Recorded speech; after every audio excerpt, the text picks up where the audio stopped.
devoid of snow. It is devoid of clouds. And he said, well, apparently it's also devoid of airplanes. I had to give him that one. I was like, you're good.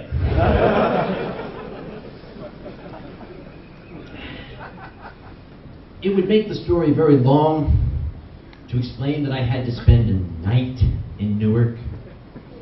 I remember this story from the Odyssey where one guy goes down to Hades and is down there for a while. Read the Odyssey, you'll know what happened to me in Newark. Because I gotta watch my time up here. We want to try to get this close to being on schedule and stuff, so I'm gonna skip to some of the more interesting stuff here. If not interesting, then at least stuff will get me off the stage in time. Everybody know Overwolf? Yeah, Overwolf? Yeah, yes, you know Overwolf. He handles the media relations. Overwolf is usually a very intelligent man. 2 years ago, in Magdeburg, he came looking for somebody to talk to people coming in, and he decided it would be good to talk to me. The problem is I'd started early that day. And Overwolf came to get me, kind of took me by the time, like, where are we going? Where are we going? Whoa. Oh, does ceiling do that for you too? Good. Who am I talking to again? Oh, this guy! Hi! How you doing? That's a kick-ass mustache. It's not like that Adolf guy, but that really kicks ass. You need to do something with that mustache. That's cool. You look like Charlie Chaplin.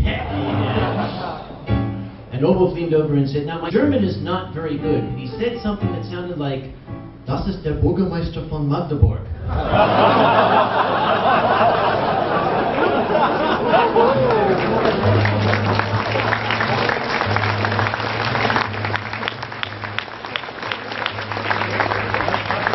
He found a way to cut through the alcoholic haze. I went, hello. How are you? Do you speak English? He said, no. I said, good.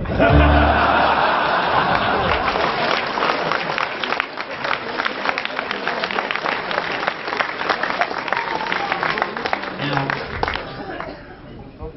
I should at this point out, I do occasionally make an off-color comment about that time in history where the two halves of the world did not necessarily understand each other. It was a tragic time, I don't mean to make light of it. And it's necessary for me to mention this because I want to tell you about a man that I had the pleasure of knowing. He was an amazing and memorable fellow. His name was Paul Gordon. He, back many years ago, in 1942 in fact, was a crew member in a B-17 bomber that, shall we say, encountered difficulty in the skies of France. Several men in his aircraft died in that difficulty. Paul parachuted out. He landed in a farm field, was rescued by the French family who owned the farm field, and when the representatives of the German government came to get him, they patched him up, and he spent the rest of their war as their guest at a hotel called Stalag 17. And I loved to listen to Paul's stories. There was something about them that I couldn't put my finger on. Not only was he an absolute engaging storyteller, he could hold your attention just by making noises and pointing at you and drinking wine. It's amazing. I have no idea how he does that. But I never tired of his stories. Paul passed away very recently, and I was asked to say a few words at his funeral. And I told his wife, I don't know, it's so difficult for me to talk in front of people. But I'll try. And as I started to think about Paul's stories, I started to realize what it was that he was trying to convey in those stories. His book is available online, barnesandnoble.com. It's a little book, it's not a great encyclopedia. But Paul tells his story in a way that I've never heard an American war veteran tell. He never at any time said anything rude or even slightly insulting about the German people or the German army. In fact, he went out of his way to remind people that these guys were just as much prisoners as he was by the circumstance that they were in. He later, after the war, developed a friendship with the Luftwaffe pilot who had shot him down. He presented in his book a description, a very, very detailed description of the military inquiry into the deaths of his crew members. And that description includes how the bodies were prepared for burial, the names of the burial detail, the religious hymns that were sung as these men were taken to their gravesite, how the salute was fired with the rifles, and how wreaths were laid on the graves. The following prayers were read, and then the detail returned home. Sounds like run-of-the-mill stuff. But this was a translation of a German dispatch. These were members of the German Luftwaffe who had taken time to bury enemy flyers with full military honors. They don't teach us that in history class. I don't think anybody teaches that in history class. And that was what Paul was trying to teach us, and what I hope I learned, that even at the worst of times, in the worst of circumstances, there is still good in everyone, and all you have to do is look hard enough to see it.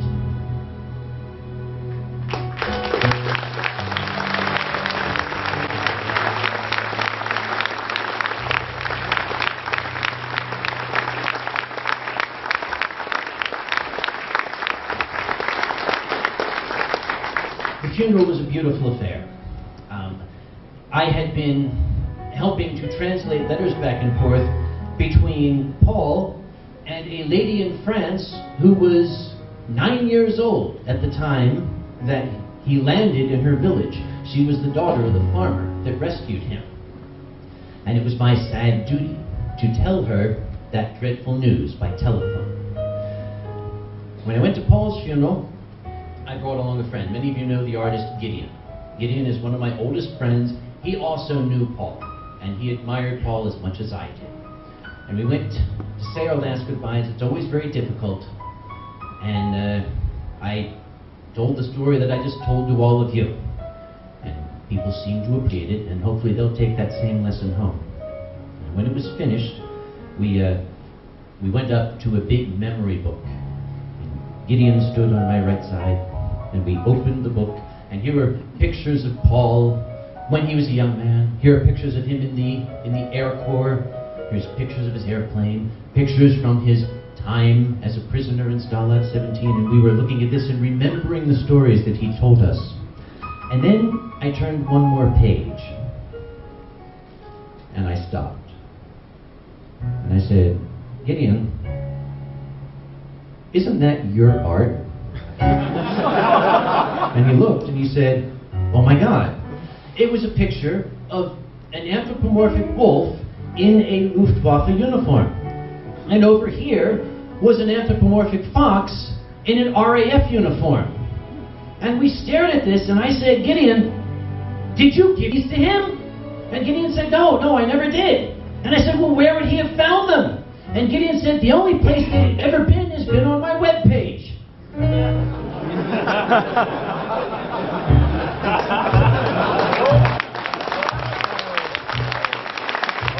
Here's to you, Paul, you son of a bitch.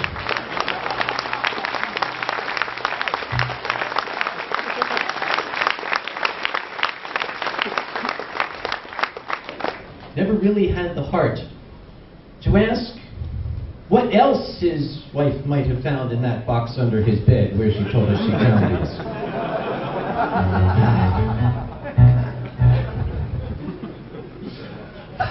That's enough of that. I've had very nearly an hour, and that's close enough. Here's what I'd like to do. I'm going to take a bit of a break because I gotta pee. So what I'm going to do is I'm going to run very quickly out the back. And while I'm doing that, Pinky is going to keep you distracted. And then I'm going to ask To the Ranting Griffin to get up off his lazy goddamn ass and help me for once up here. So, Pinky, could you take this quickly? I have to run very quickly, very quickly. I'm like Diane, who's... Bye!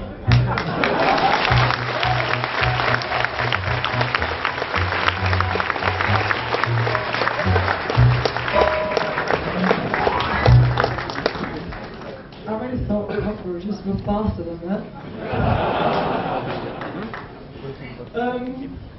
Yes. We have something that we like to do every year. Is we have the fursuit game show preliminaries, and one of the rounds is all the fursuiters collecting money for charity. And yet again, I think they've collected quite a substantial amount. I would like to invite Angela up on stage, who is in charge of the fursuit game show. And I would also like to invite our lovely charity representative up on stage. Thank you.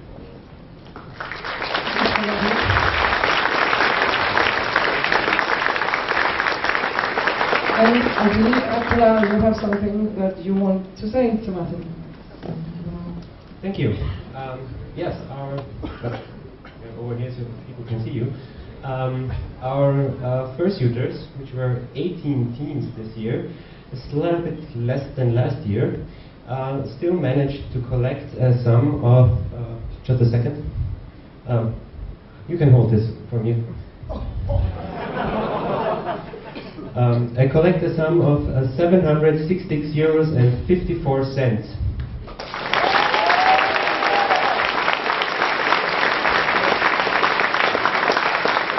And that is just within the 3 hours that they were actively doing that. So, okay, let's switch.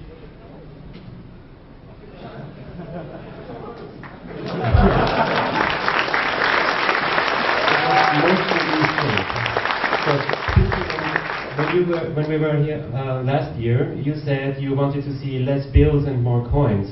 So half of it came true. It was less bills, but still quite a number of coins. So thank you all for giving. Thank you all for participating. See you tomorrow at the main event. Yes, of course. Well, thank you very much. Of course, we still have all the charity events going on and all the activities. We had something very special today, a really magical moment. We had two. We had the magic words of Sargon, you sir, rock. Really, absolutely amazing. Stand up.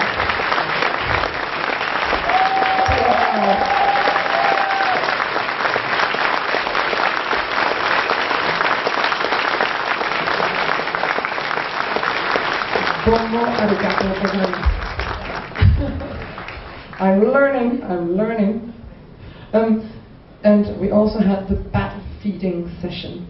It was so sweet. We got to pet the little fella and went. It was so cute. We have tickets on sale tomorrow as well for the bat feeding tomorrow. There are only 30 tickets. They were gone really fast today, so you have to be quick getting them tomorrow. As soon as the lottery booth opens, or at least within a little bit of time, go there. Well, I see that the cockroach has run up on stage again, this time accompanied by a very good-looking gentleman. I give it...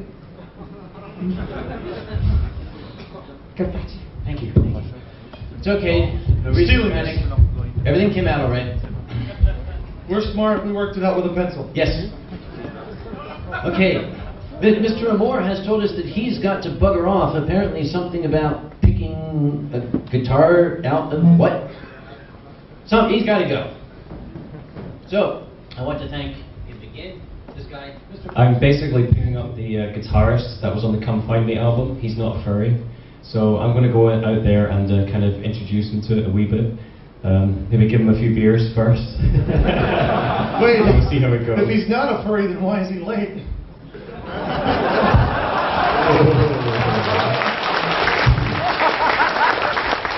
On the record, lots more, ladies and gentlemen. Thank you very much for your time.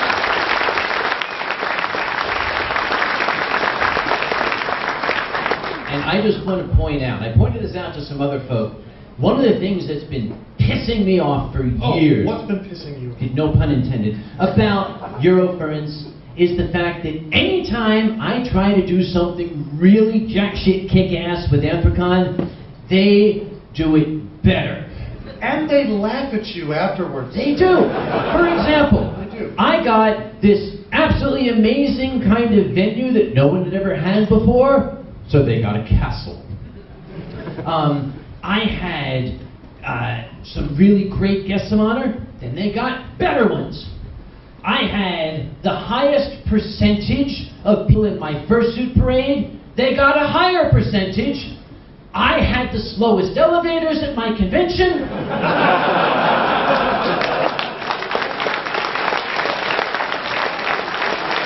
Congratulations, Gina.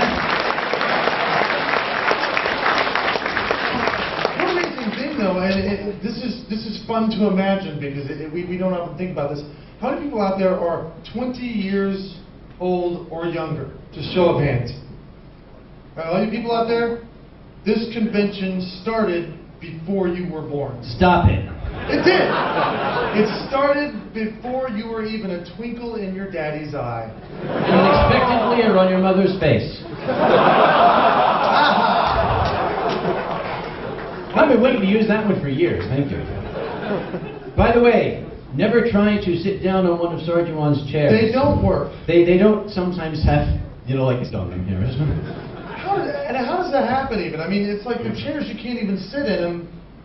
But he can construct this Tower of Babel up to the ceiling and do a handstand on them. We can't even sit in them. I was afraid he was going to go through the ceiling. Yeah. He's up there doing a handstand on 12 chairs and we sit down on the things and we're done. But he's left this really nice table for us. Thank you very much. Oh, by the way, we didn't officially start the thing. Oh, right, sorry. Ladies and gentlemen, this is Uncle Kage. This is To the Ranching Griffin. Yeah, there we are.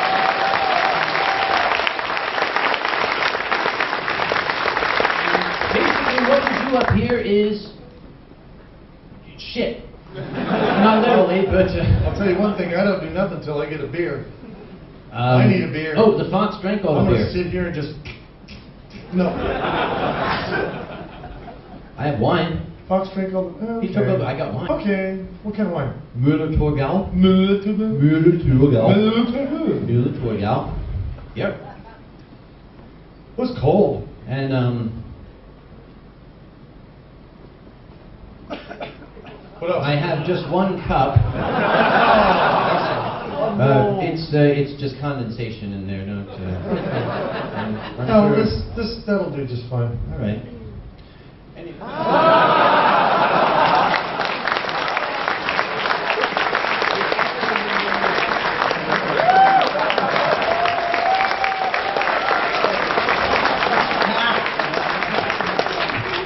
Wait a minute. Something is wrong. You're right. We're right. Sorry. Okay, let's Let's go around and okay, switch. got it. See, we have to be on the right this is side. my chair. I gotta have That's your chair. You get that chair. I'll get this chair and I'll move it around. Got it right. Okay. Let's. And there we are. okay, we switch the chairs. Okay, cheers, All right. switched. Okay, let's go. Okay, we got it. Okay, yeah. All right. Wait. That doesn't work. No. All right. Let's Okay. do this again. Okay. Ready? Okay. So you go around. This is wait. This. To that hang chair. on. This is. I know. Okay, I'll okay, here we are. forward. There we Around. are. Okay, got it. Okay. Got it. Okay, now we're set. Gotcha. You know, the fact we can get him to laugh at shit like this is amazing. Get out of my fucking chair. Let's go. We have to be sitting in this configuration. It's like, Or else you we know, can't do it's it. like being on the wrong side of your pants. It's just not comfortable. You know what I'm saying? Oh, Germans wouldn't know about that, would they? By the way, I wasn't being lazy. Yes, you were. I was back there being on staff. Back there dicking around. Because BBF drafted me. BBF is an asshole. Everybody say it with us. BB